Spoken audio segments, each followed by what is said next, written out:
Good morning, Year 3, and welcome to your Tuesday's English lesson. So yesterday you worked really hard on your story mountains and getting that story firmly inside your brain so that you know exactly what your story is and how you're going to write it over the course of the rest of the week. So today we are going to focus on our opening and our build-up. So these are really key components of your story, because it's in this part of the story that you hook your reader in, that your reader is transported into your myth and they want to carry on reading. So today's writing is really critical, is really key in the overall success of your story. So just a few things that we talk about: accurate sentences. If there are sentences that do not have capital letters and full stops. We are Year 3. We need to be writing in accurate sentences and without being reminded would be amazing. We might need some question marks, we might need some exclamation marks, we might see some direct speech in the openings of your story. Maybe your story is going to start with a conversation. That would be an interesting way of starting your story potentially. I want to see some expanded noun phrases in there. You worked so hard on expanded noun phrases with Miss Henley in Year 2. I know that they are brilliant. I know that you've got them, so I want to see them.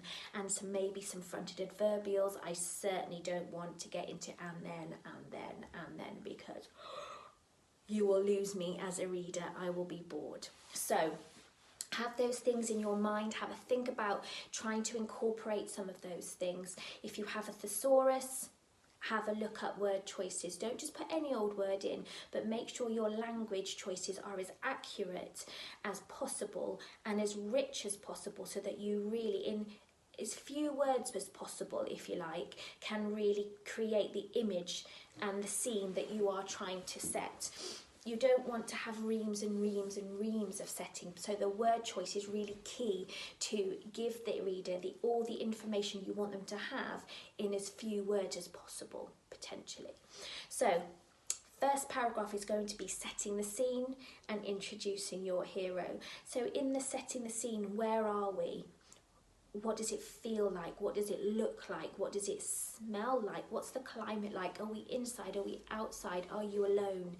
I need to know all of that information in a few sentences.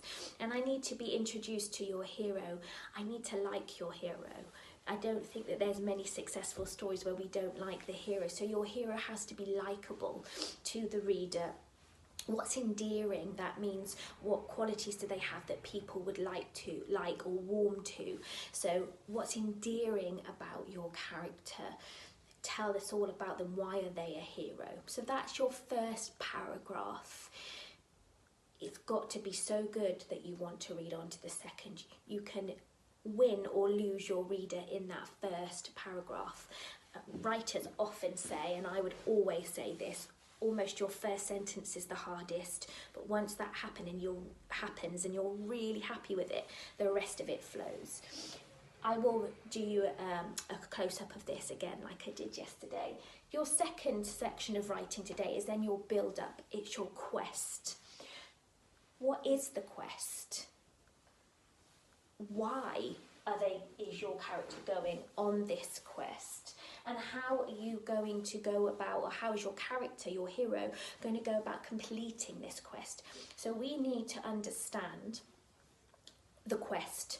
What is it that they're trying to achieve? Why? Why do we need to do it? Where do we need to go? What do we need to help us achieve this quest? So is there some training, some weapon building, some gathering of an army, etc.? What is it that you need to be able to complete your quest? So that is what I want you to write today. I then want you to, as always, go back and reread your writing. Can you make any improvements? Is it accurate? You should be able to do that independently. I know finding your own mistakes is tricky, but it's a really key component to being a successful writer. So Margot, I said successful just for you. And Felix, just for you too, because I know how much you like it when I say that word. So to be a successful writer, you need to be able to edit and improve and spot your own mistakes, and it's a really good just to get into the habit of doing it all the time. So that is your English for today. I can't wait to start reading these. Enjoy, make sure it's accurate, and I will see you in maths. Bye.